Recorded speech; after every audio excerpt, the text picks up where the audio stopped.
So we record now. Almost messed up, man, because I'm still out here in Dallas. I thought I kind of forgot about the time change thing.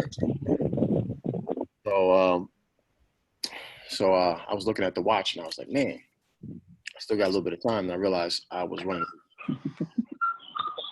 But let me do this. Let me mute everybody. Sean, what's good? What's going on, fam?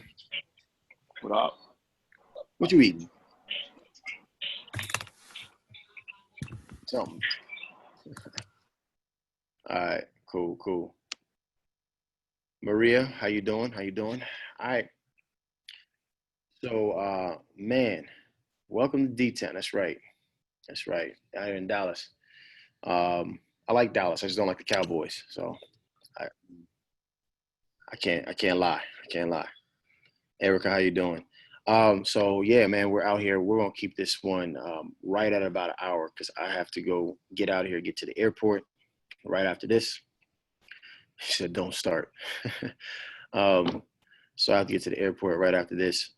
So man, we're going to go right into this thing here. Number one. I just asked. You don't know when it is, but listen. Do yourselves a favor, guys. Do yourselves a favor. Start saving some money now.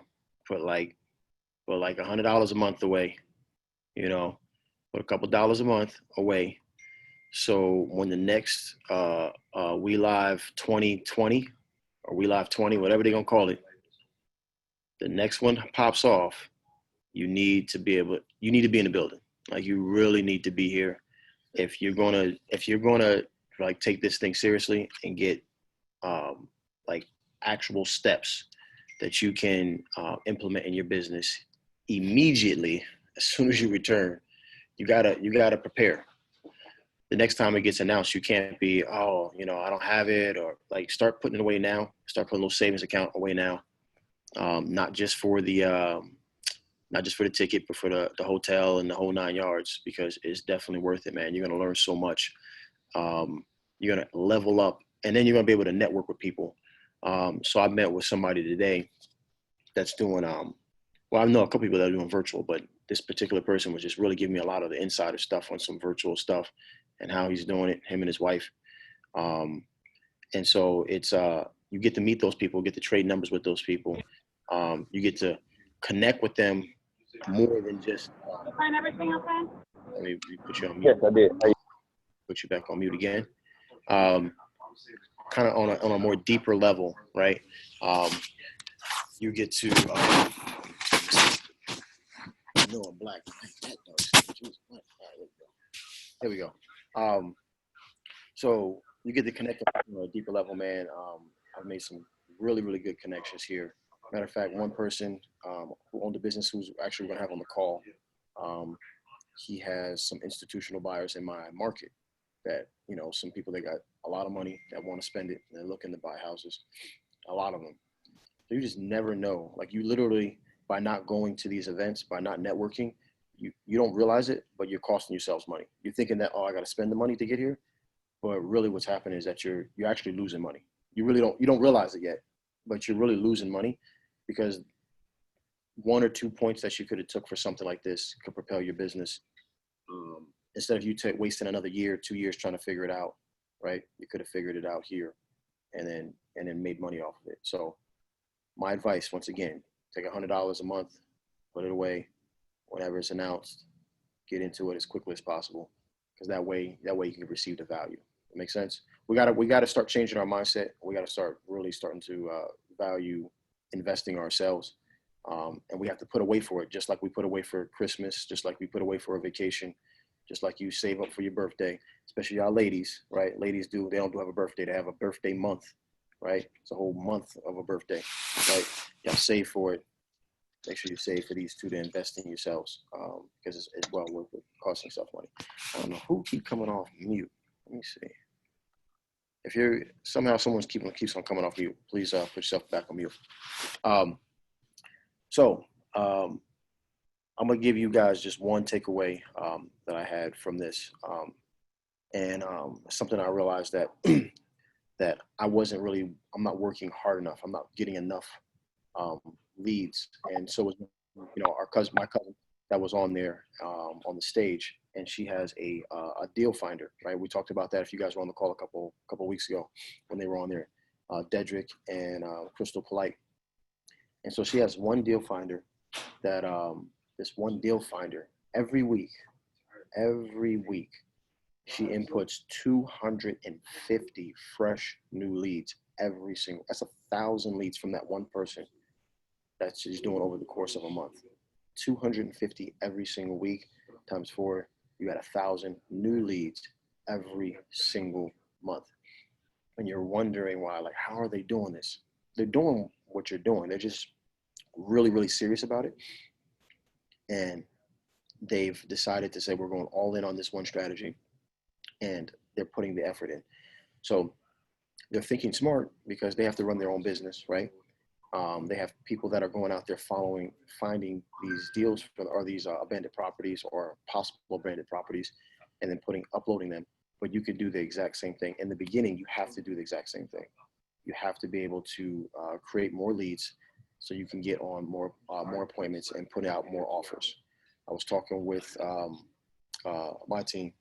I was talking with my team, and I said, listen, we have the point now where we need to be making like 5 offers every day, like 5 offers every single day.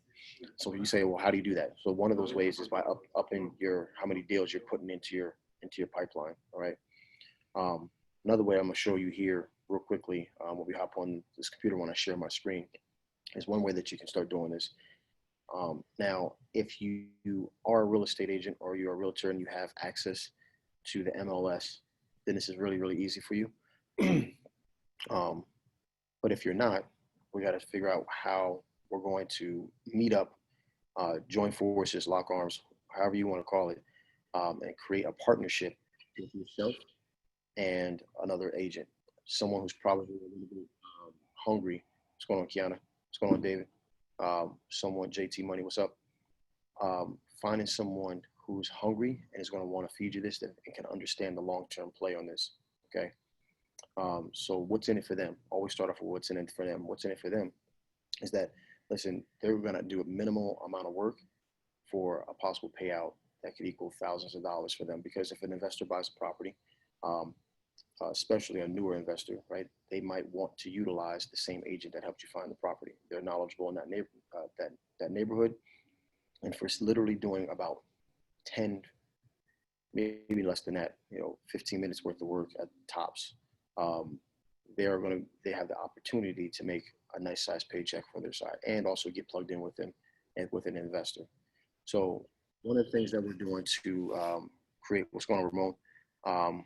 One of the things that we're doing to create these amount of leads that we can actually continuously send out is using the MLS. Now, again, like I said, you're going to have to figure out how you get this, but once you do this, it's very simple. So let me share my screen real quick.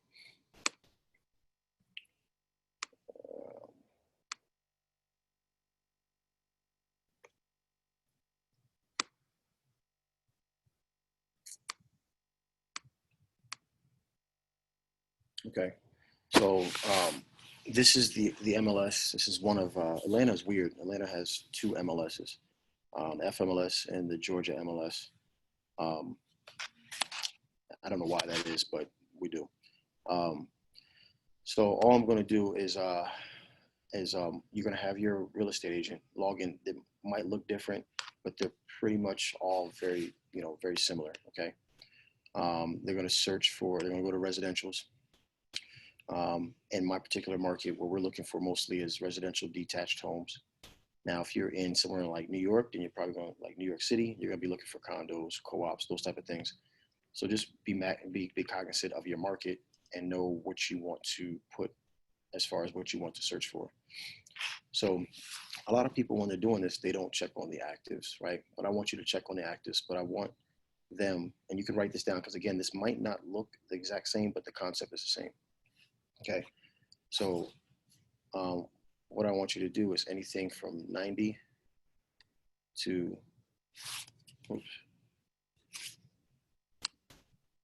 190 to 210. Okay, why is it not doing that? There we go. All right. So what I'm telling the computer, what I'm telling the MLS, what I want anything that's on the market, that's actively on the market. All right. So that means they're still under contract, but they've been on the market for 90 plus days. Okay. Now I also want withdrawals. I don't know why I can't see this. Hold on. 90 to 210. Okay. I want with anything that's been on the market that's been withdrawn. That means anytime between today and the next 210. Okay. And expired. Expired again. 210. Okay. So I'm saying, hey, anything that's been on the market for 90 plus days, 90 to 210, this mark right here, I put this here because that's about the time where someone else has probably already gotten to it. But if you want to bust that thing all the way open to, a whole year, be my guest. Withdrawn, that means they withdrew the contract from today all the way out to the, 210 days before, and expired. The same exact thing, either from today or 210 days before. Okay.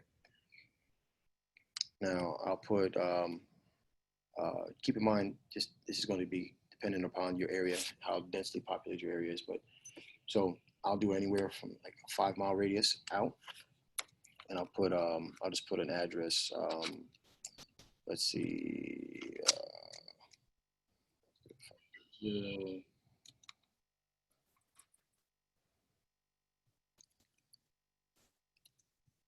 All right, so let's do this here.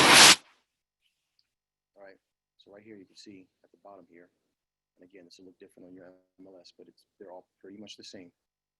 How many matches do I have there? About 322 matches that fit this criteria that are within 5 mile radius of this. Now, what you can do is you can narrow that down by price point if you want to. But what I like to do is just go ahead and hit the search button, pull that up. Most of them, again, you're gonna separate it by status. So these are all the actives. So knowing your market obviously is important. Knowing where's that sweet spot where most of your investors are purchasing at, depending on where you're at, what part of the country. So this property right here is 469,000, right? In LA, 469,000. That could be a gutted home like that. That could be a home that's the electrical wires ripped out of it, like it's a complete gut job, right? And for 469. In Georgia, where I'm from, $469,000. That's a nice house. Okay, so that's an area I kind of want to stay away from my market. So this is where you have to understand and know your market. Let's see what we get a lot of chats here. Let's see what we got here. In my particular market, that's a pretty nice home. So I'm going to go ahead and get to where my sweet spot is. My sweet spot is about 250. For the active. All right, so like right around here, we got a 259, 250, 240. Okay. So ideally, what you want to do in order to save yourself some time is to check on all of these, because most of them you're not going to, most of them you want, and then check off the ones that you don't need. Okay. So all these I don't want in my list because they're too high for my market. Again, your market might be different. If your market is different, then if you're a $300,000 home is a gut job in your market, keep it. Hold on 1 second.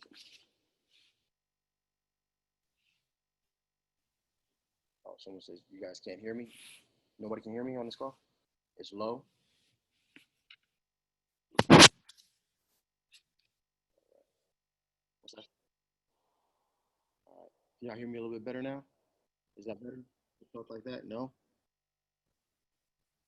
Let me see. I don't know what to do. Like my volume. Actually, it wouldn't affect my volume. What about now? Anything better? Anything better?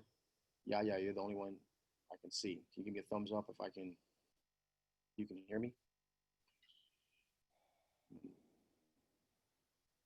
You got better. I can hear you better. Yeah? Okay. Yeah. All right. Was that? Let me go. Let me stop sharing real quick because I can't see the chat box without that. Okay. All right. Is everything better now? Somebody give me a thumbs up. I know some of you guys have your cameras on so I can see you. Thumbs up. Okay, perfect. All right. Let me go back to sharing my screen here.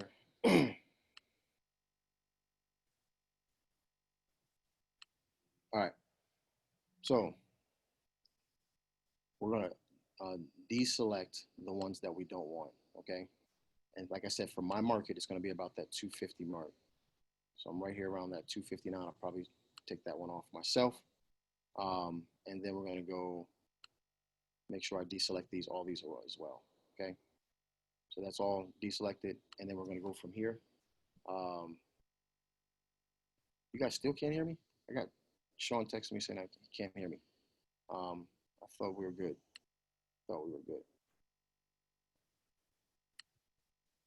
All right. For the rest of these are all expired listings. Okay. Expired listings again.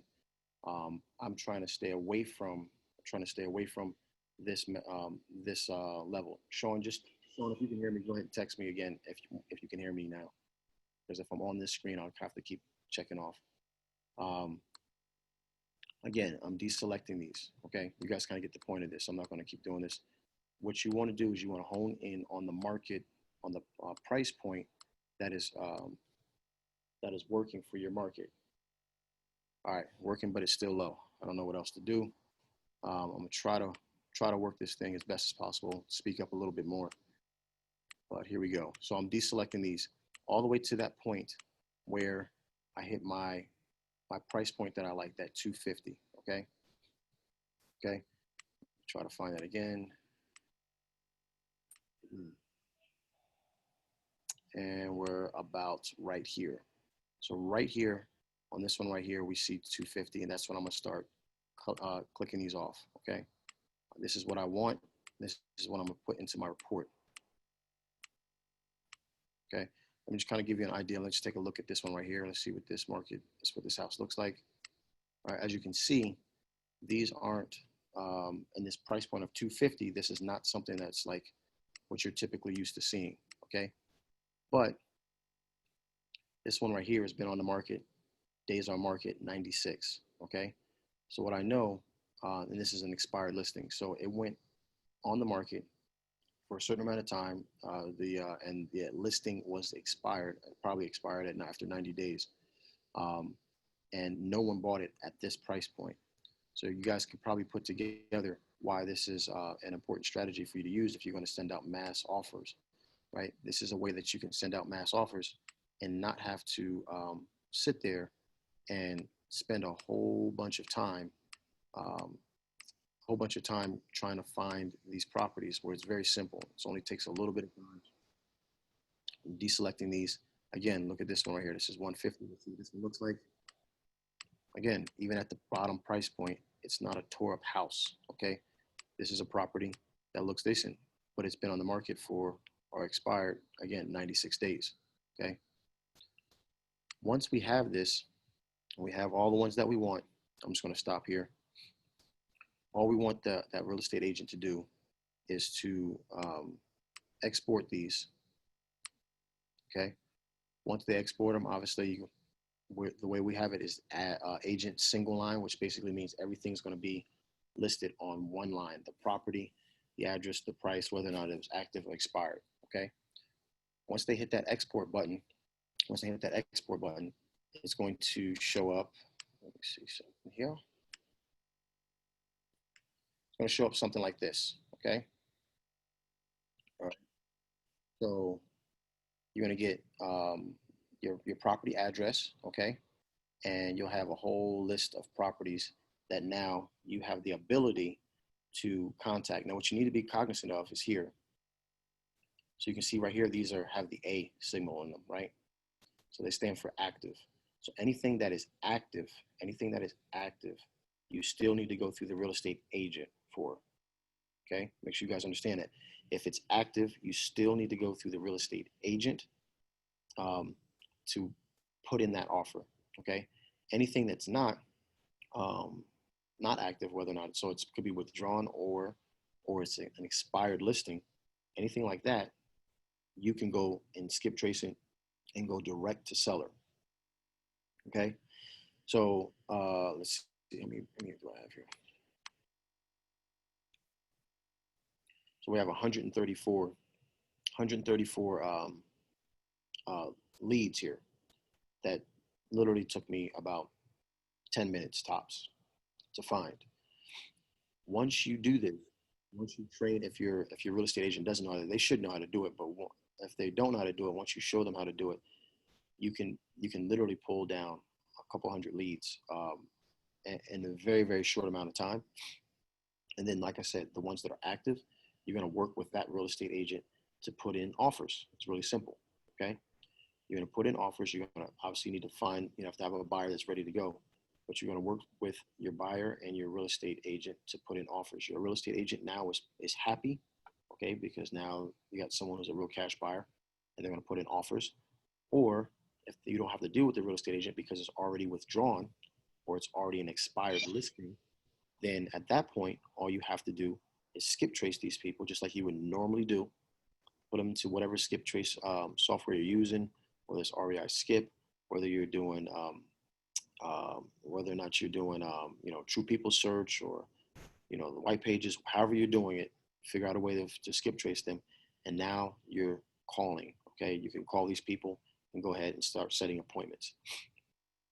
Here's the trick though. And I found this out because I put out a listing for a client and I noticed that when we dropped the price that they were using a specific formula. Okay.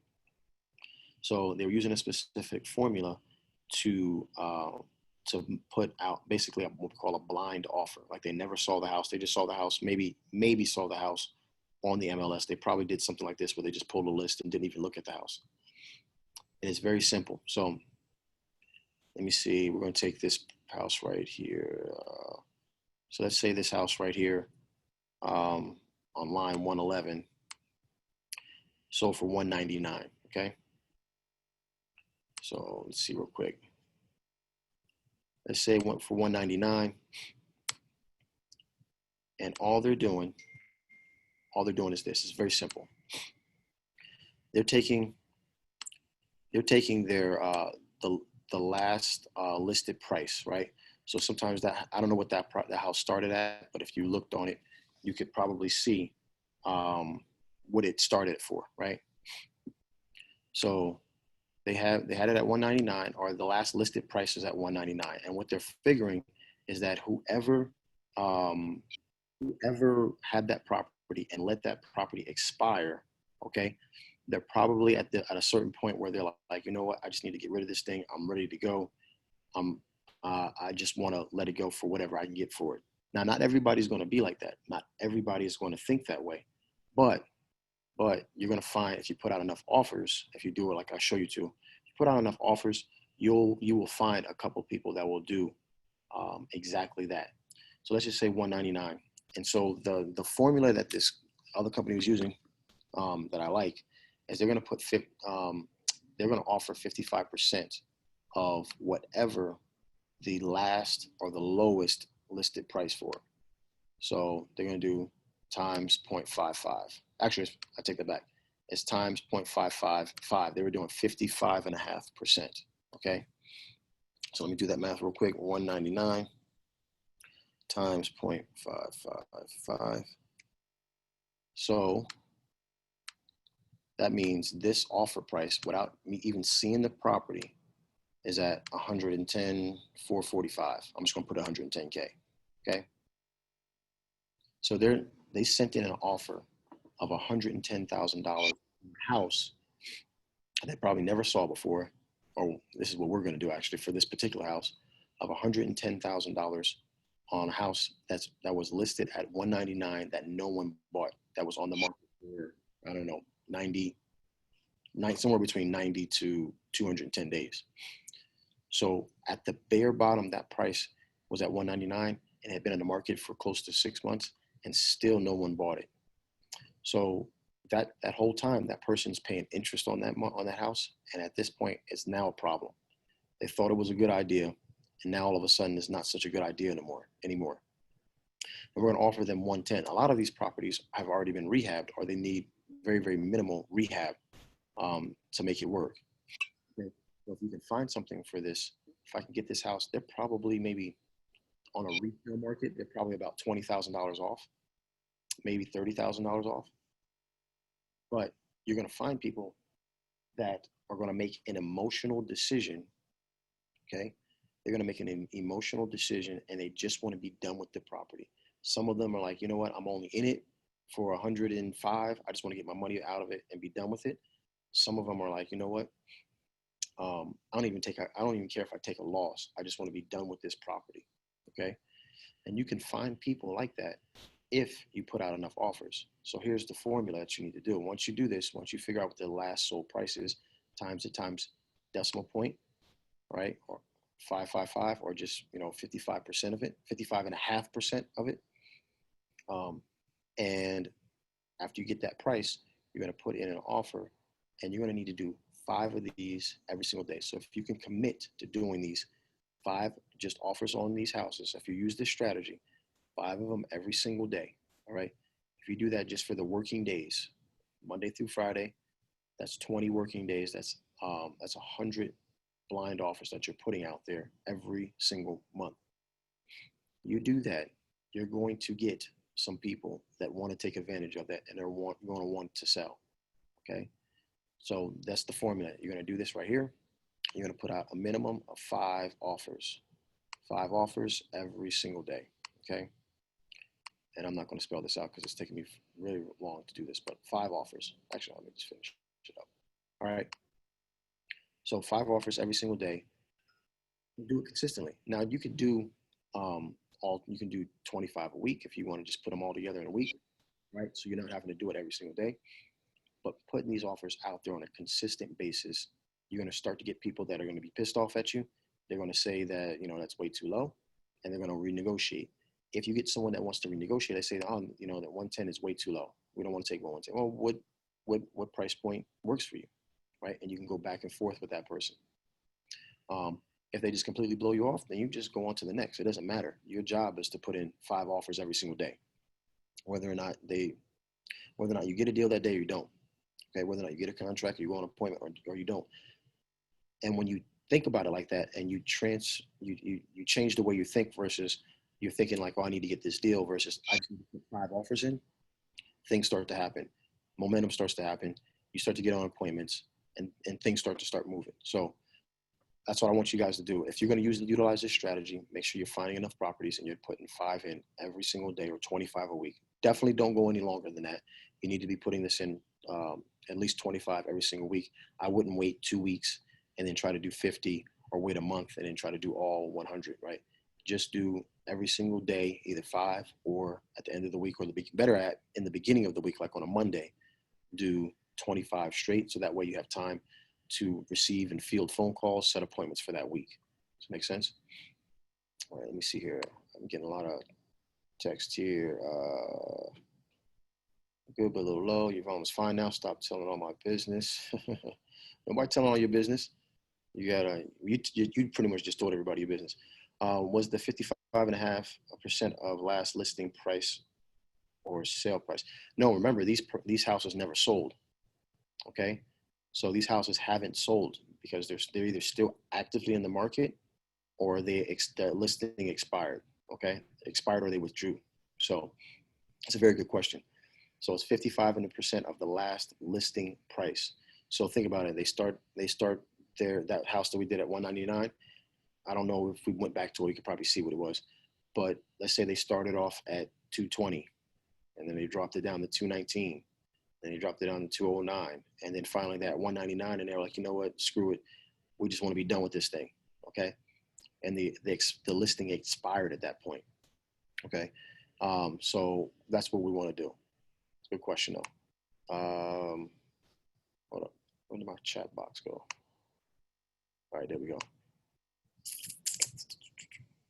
My volume. Oh, yeah. And we would add our assignment fee on top of the 110. Yes. Here's the thing. this is kind of like you guys got to go into this strategy like with an I don't care type of an attitude. Okay, this is one of those ones like where um, you're gonna get a lot of people that are just gonna like maybe even be offended at the offer that you send out. Okay, but this is just another strategy. I like to think of things like for example like bandit signs. If you do bandit signs on Friday night, it doesn't really cost you that much time, right? You hear a lot of people that say, focus on one thing and really do that, just do that one thing. Well, that's true, but if I can spend an hour out of the week to put out bandit signs, I think I can squeeze that hour in and still focus on probate if that's my main thing I want to focus on, right? Or driving for dollars if that's my main thing I want to focus on. This is another strategy that you literally, it's not going to take you that much time to figure out, okay? And once you figure that out, then at that point, it's about how can I just get these offers out there? Can I skip trace these people? And if I have to go through a real estate agent, then it's really a real estate agent that's going to be putting in the offer. Remember, like I said, the ones that are active, you still have to go through a real estate agent on. You can't bypass that agent because they still have an active contract. Makes sense? So you're still going to have to use them. So in that case, it makes it really easy. You just call up the real estate agent and say, hey, I want to put an offer on these houses. You give them the numbers. How do we figure out your wholesale fee? So this is blind offers, right? So when you see that you have a bite on a particular property, this is really like trying to think of the word I want to use. Um, Low maintenance type of a deal, I guess. Like you don't have to put a whole bunch of time and effort into this strategy up front. Once you find someone, so let's say I'm just seeing the screen Dexter. So I see Dexter. Dexter has a house. I send him this offer for 55.5% of what he really wanted, um, and he takes it, right. But keep in mind, he's one out of like 100 people that I've reached out to. So he might be one person that actually is like, yeah, I'm interested in it. At that point, then I'm going to go ahead back and I'm going to say, okay, let me do a really good analysis on Dexter's house, right? Let me figure out where this is at. This is just a numbers. You're kind of throwing this stuff out here because it doesn't take that much time to reach a whole bunch of people. Okay. So once you do that, then the rest of it is just like we normally do, right? Nothing changes. But I do know that if his house is on the market at 199, right, and it didn't sell, and if he takes it at 110, is very, very, very high chances that that's a good deal. Okay, very high chances because he was thinking he was gonna get 199, right? In his mind, he was like, man, this is at least worth 199. He might be $30,000 off, but he's probably not, you know, what did I say, 110? He's not, 89 or $90,000 off, right? He's probably like maybe 20, $30,000 off. So if he takes it, if he takes it, great. Like you run with that, you run your numbers, you almost definitely have a deal. If he wants to renegotiate, you still got to run your numbers, and then you'll know whether or not you have a deal or not. Does it make sense? So this is just putting out those numbers. How do we figure out? Oh, okay. Can we go over again how to find? I see half of it. How to find? Uh, Michael, are you saying how to find those properties? Is that what you're talking about? Just type in the chat. I'll go to the next question. Yes. Okay. So again, this is on the MLS. And so if you have access to the MLS, each state is going to be slightly different. But what you're looking for are houses that are actively on the MLS and haven't sold yet for 90 days or greater. Right? I do 90 to 210. You can do 90 to 365. I don't care, but it needs to be 90 days or greater, and they haven't sold yet. Okay, so that's number one. Then you have offers that have been withdrawn, which means I was trying to sell my house. It was on the market for 90 days, or it was on the market for 60 days. It was on the market for one day, whatever the reason, and I took it back off the market. And I want to see that from today to 210 days in the past. Okay, so between now and 210 days ago, any any listings that hit the market and then someone withdrew them for whatever reason, okay, I want that in my list. Okay. And then the final category is expired listings. Okay. Any listings, um, any listings that uh, were listed with a real estate agent. The real estate agent tried to sell it and could not sell that property from today to 210 days in the past. So those are the three things.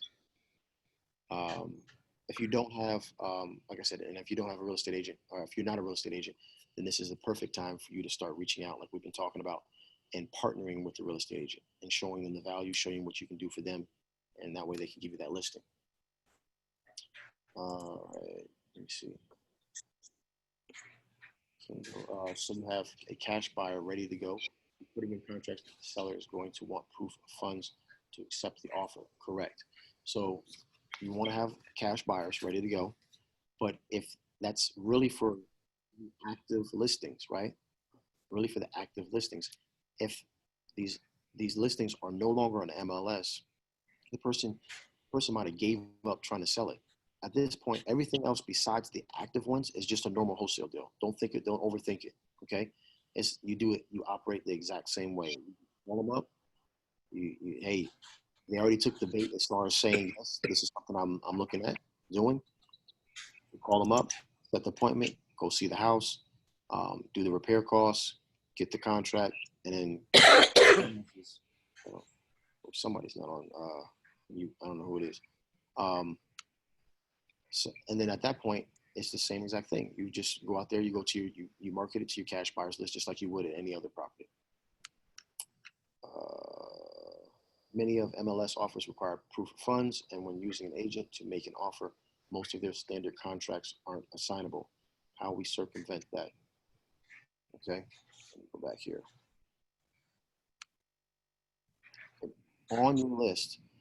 On your list, you can see here.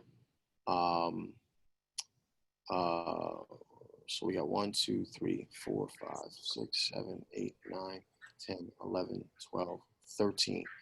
13 out of 134. Oh, you guys can't see my screen. Hold on.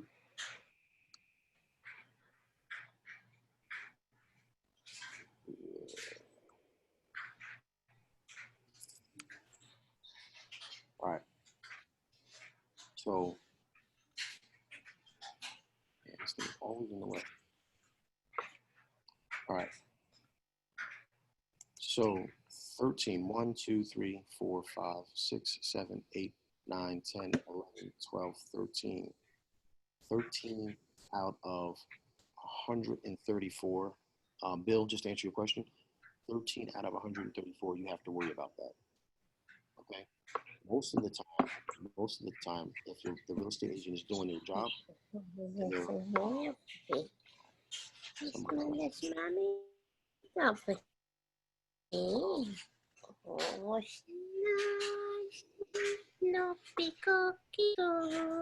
okay, somebody's singing.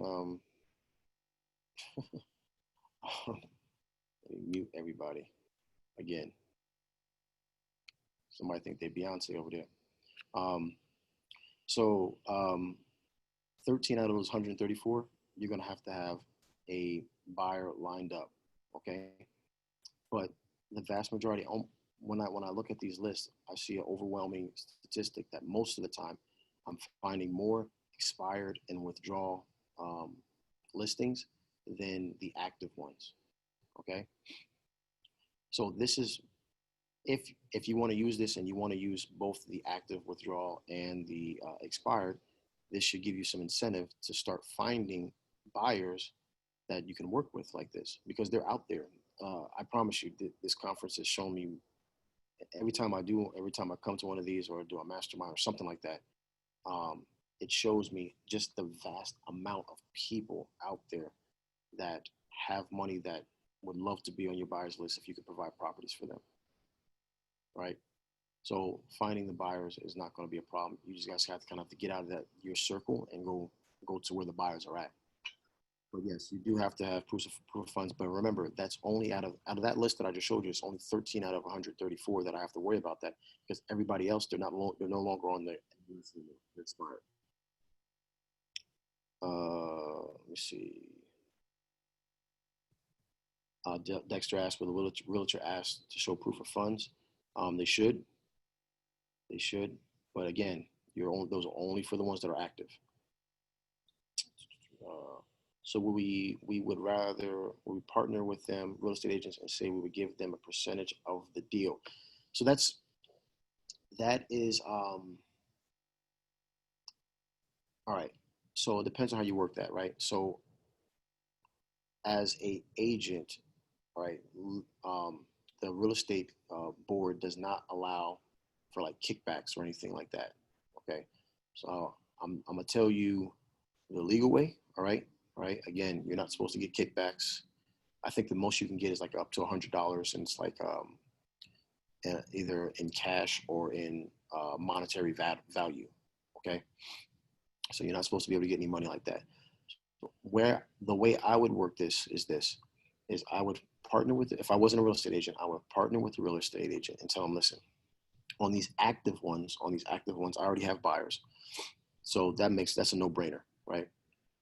We can partner together, and there's nothing wrong with your buyer putting in an addendum, because this actually happened with one of my properties that I sold.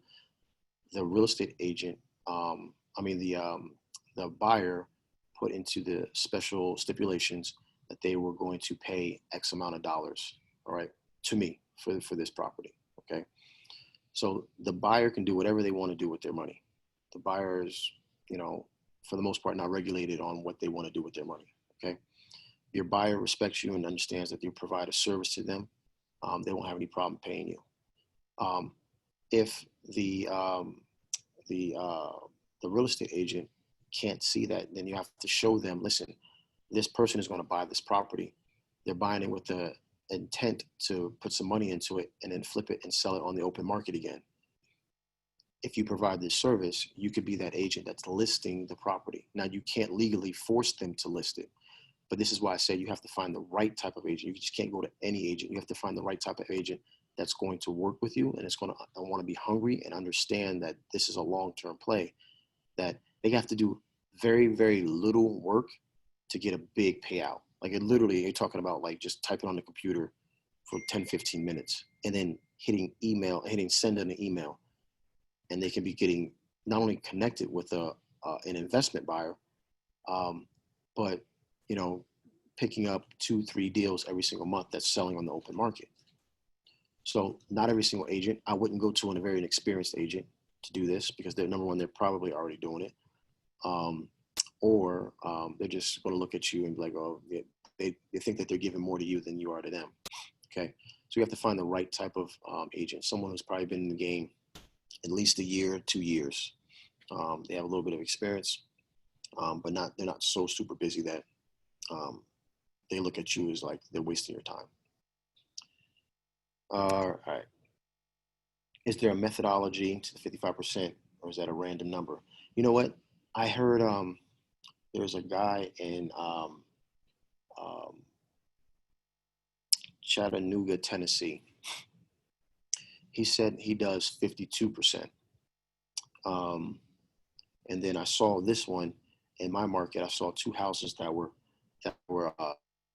being that I knew the sale price of them, and when I did the math, they came out exactly to 55%. Now, the guy that's in Chattanooga, he virtually wholesales in my market, in the Atlanta market. Okay, so I saw that it was close enough, and I decided to go with the 55%. And the reason being is that when you look at some of these houses, so let me go back to that. I keep forgetting to share my screen, and I'm thinking that you guys are seeing it, and you're like, what's going on here?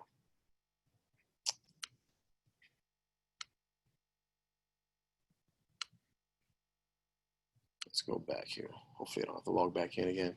Perfect. So when you're seeing these properties, and this is what I mean, remember, don't just take 1 or 2 pieces. You got to learn, you got to listen to everything that I'm saying here, okay? There's a certain price point you want to be in, okay? I can't tell you unless you're in the Atlanta market, I can't tell you what your price point should be, right? You have to know your price point. But look at this house. So this is $150. So the X, I know in my MLS, the X means expired. W obviously is withdrawn, all right? So this price right here at 150, look at this house, okay? All right. It's not one of those houses where, you know, the walls are all busted out. It's a decent looking home in there, right?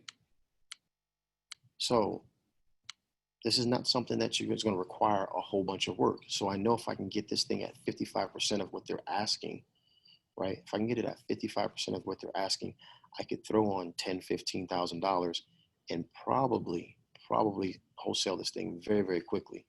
Also, if you guys are if you guys are starting to build up your private money list, you could probably take down the house yourself.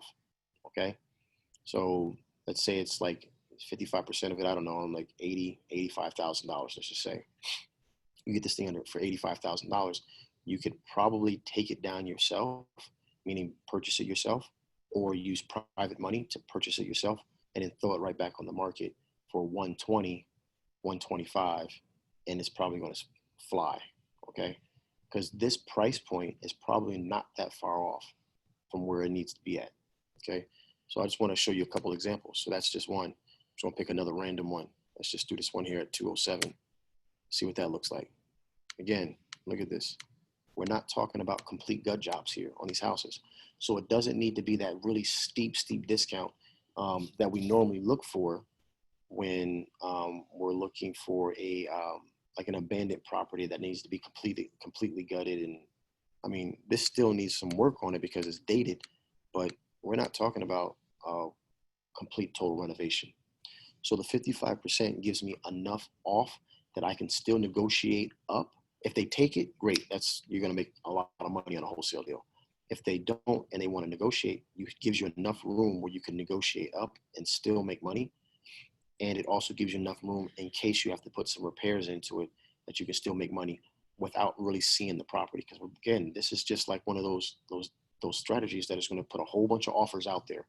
Tom Crow talks about, that's why I say that I'm not making the whole 5 offers a day up. Tom Crow talks about doing 5 offers a day. And he's a very successful wholesaler. So instead of me trying to make up my own formula, trying to make up my own ideas about this thing, I'm just gonna literally, plagiarize what he's doing or what he says to do, right? So doing those 5 offers at that low point, you're gonna be able to get some deals coming in. Let me stop sharing so I can go back to my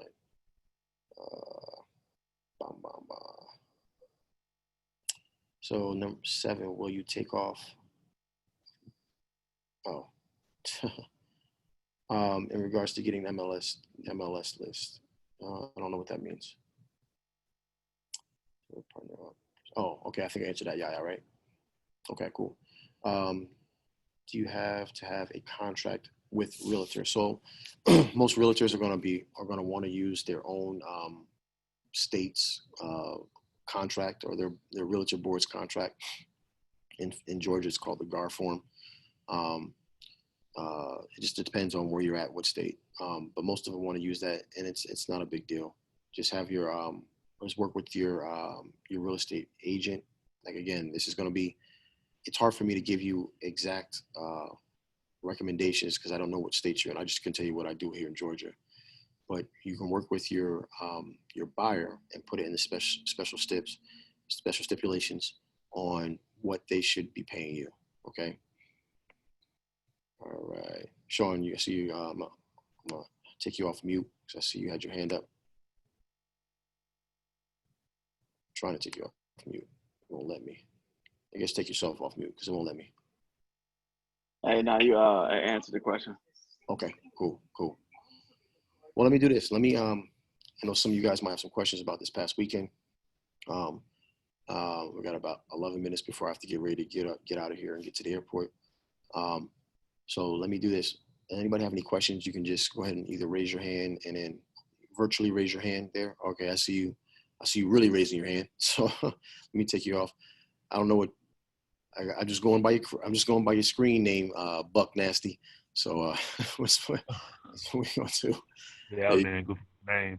So with the Tommy, so I got a house, got a property. okay. It's vacant. The owner is an absentee owner. She lives out in Georgia, and the house is in Illinois. Okay. And I'm trying to wholesale it, but it has a mortgage on it. And I wanted to know, should I try to tackle a property such as one like this, because I've only been hearing that I can only do a short sale and I can wholesale it, and I've been feeling like I would need to have some money saved up in order to do something with it. So should I save up money before I try to build up some capital before trying to tackle a deal like this, or should I just go on to the next deal? You Are know, you, so you're trying to wholesale the short sale house? now I'm trying to wholesale it, but the No. information I've been looking up online, Uh, I've been go ahead. no, I just want to be clear. This house is going through short sale, and you're trying to wholesale it. Nah. So the owner is absentee owner. She's in Georgia. I'm trying to wholesale the house because I can get it at a discounted price, but she has a balance on it, that she still owes to whoever her lender is. And I don't know how much that is right now. Discussing it with her right now. But we're trying to find that out. And I was wondering, like, even if, whatever she owes on it does come within the range of what I need to get it for in order to wholesale it, would I need to Yeah. have some money saved up to say if I needed to pay, like, her next payment on it, her, I mean, like, should I even do a deal such as this one as a beginner with not much money, or should I just go on and go to Well, another? if what you're asking me is like a hypothetical, because if you don't have the numbers, then it's really difficult to answer Yeah, that. you Right? you want me to tell you the numbers? Because if you, well, you can't tell me the numbers because you don't know how much they owe, right? Like, I don't know how much they owe. You don't know what the repair costs are. You don't know profit margin. Yeah, I mean, obviously, yeah, if I there's know. a profit margin, Yeah, I then know yeah, what they. you can spend. If you're trying to wholesale, I understand why. I don't really understand why you need to spend money on it in the first place. But if you're wholesaling it, you get it under contract. Your buyer is going to be the one that's paying for the title search and everything else. Like I Mm-hmm. don't like so for wholesaling purposes, I don't see why you have to do that. If you're going to do something like a subject to and you're going to take it down yourself, then possibly then you're going to need to put some money into it. But again, I can't say whether it's going to be a good deal or not because I don't know anything else. Right. I don't know any of those numbers, and it's you don't know any of the numbers either. Well, I know the numbers. I just don't know, how much she owes on it. That's what we're trying to figure out right now. Yeah. So again, so yeah, you got to figure. You have to know what she owes on it before because let's just say you're thinking 154 is a good number, but she owes 154 or she owes 147, All right. right? And the house needs $30,000 worth of work. Hey, Tom, can I chime in real quick? Yeah. Yep. Go ahead. Whoever said that, I don't know who said that. So, Buck Nasty. So, this is what you, yeah, it's Sean. Hey, make sure you get an authorization to release form from that lady so you can call the bank yourself and get the exact number.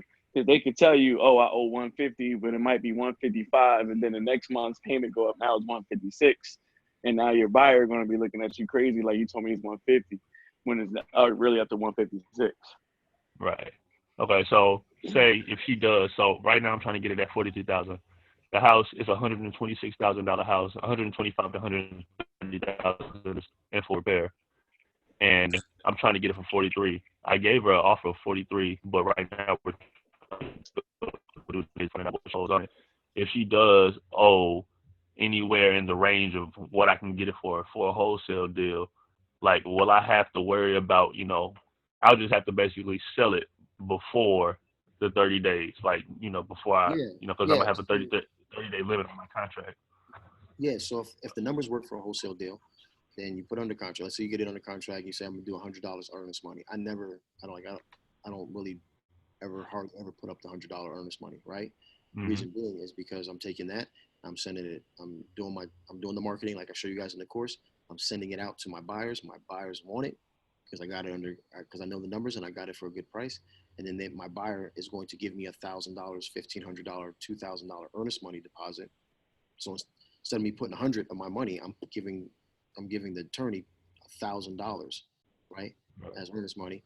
100 of that basically came out of my pocket, but really it didn't, right? So the closing attorney starts the paperwork, starts the title search, and I'm never coming out of pocket, right? For a wholesale deal, wholesale. So once you get that authorization to talk on her behalf about finding out what her mortgage is, then we can, you can kind of figure out if it's going to work or not. I'm gonna try to keep these answers. I hope I answered your question. I'm gonna try to keep these answers a little quicker so I can get through these couple real quick as best as possible. Put you back on mute. Lower your hand, yeah. What's up? Hold on. We can't hear you. Hold on. I'm trying to unmute you. There you go. Okay, there you go. Can you hear me? Yep. So I'm going to go back to the modules and make sure I'm doing this right. But I went through, saw a property. It was abandoned, clearly abandoned. And I had contacted a realtor. I have a realtor that lives in my neighborhood. And we're supposed to maybe work together. I'm meeting with him on Thursday. But I asked him to look up the MLS on it. And he said it's not in there. So should I, on my end, go through Deal Machine and start doing a postcard process? If it's not in the MLS, Yeah. Was it ever in the MLS? He said he didn't see it at all. Oh, so it just never was ever in the MLS. So yeah, that doesn't matter. Yeah, so then just go through the normal processes of skip tracing them and getting in contact with them. Because if they never put it in the MLS, or if the last time it's been in the MLS has been outside the parameters that he or she's looking for, you're not going to ever see it. Right. The last time it was on sale for sale on in 2000 for $69,000, and then the mortgage is $67,000, assessed at $251,000 because of, I guess, how big the property is. Okay. So, and that's all from Deal Machine. So I'm still, like I said, I'm still learning. So I'm just trying to make sure it makes sense to me. Yeah. Yeah. I mean, right now I would just focus on, do your own, just like we show you in the course. Do your own ARV on it, right? And if go ahead and get in contact with them. Since the Deal Machine, you can just go ahead and hit the enhanced search and be good. On the appointment after you've done the ARV and got all that stuff done, so you know what you're talking about. Okay, thank you. All right, I'm gonna go right down here to the lower left-hand corner. Michael. Hey, so the question I had is kind of going back over with the process that you just went over. As far as I know you said 3 categories: active, withdrew, and expired. With all 3, am I contacting the realtor and giving him the contract and doing like a normal wholesale deal, or is it just the active? Just the active. That's the only one you have to go back with. Okay. Okay. Yeah, just the active, because they still have an active contract.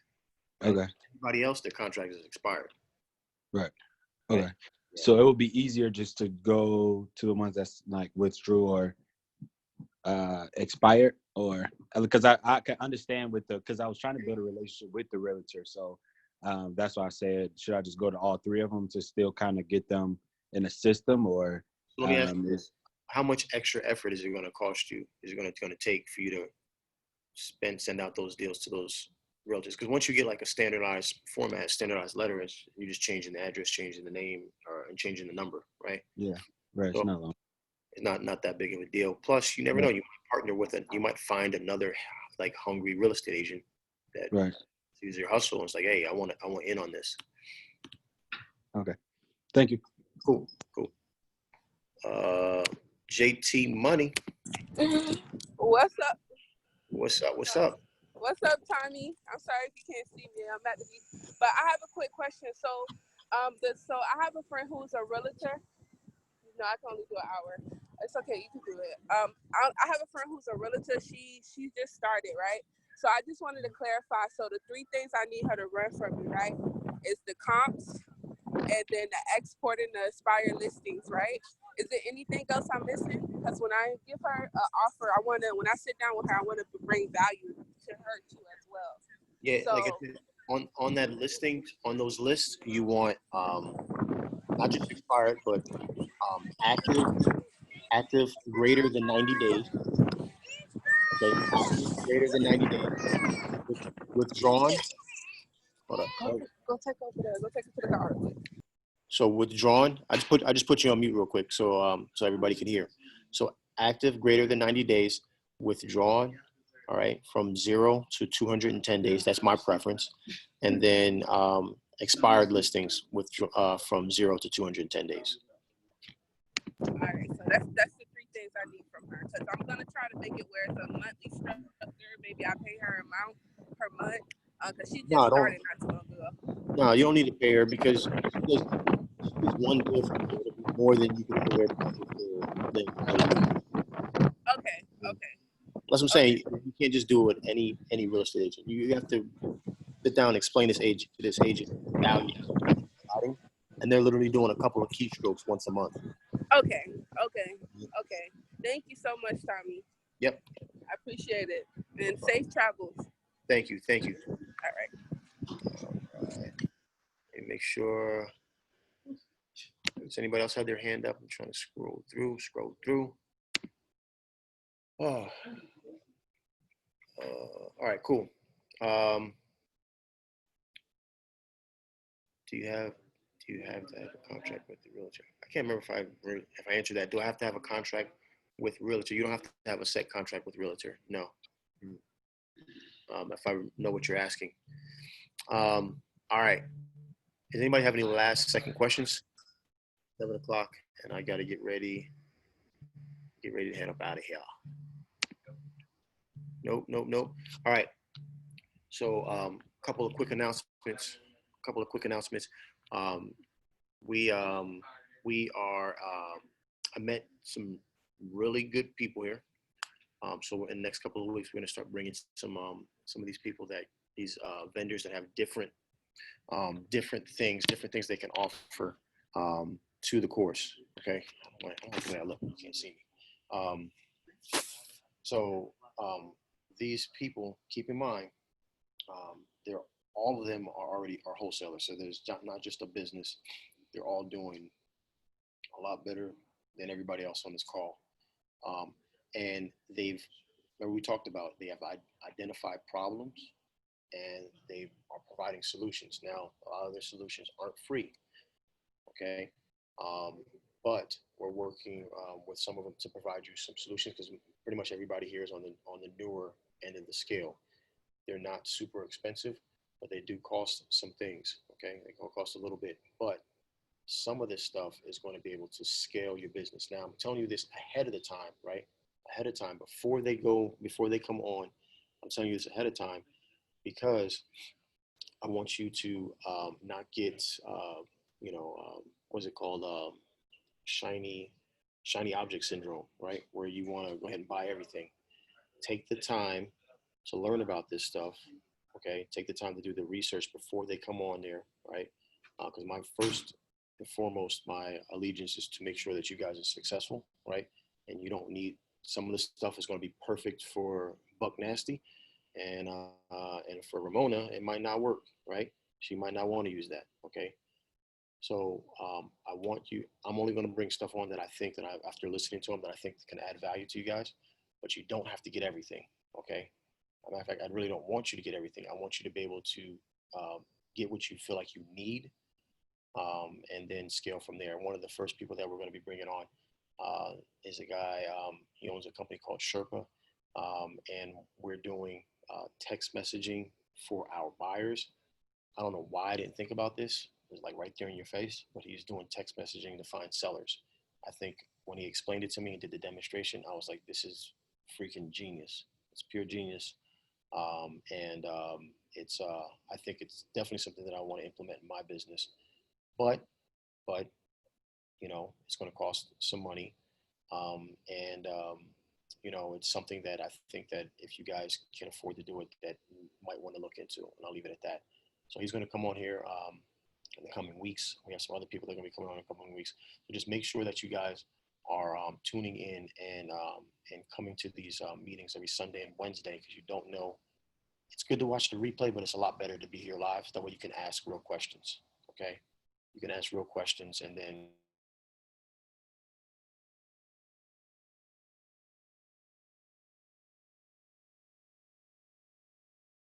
You froze up.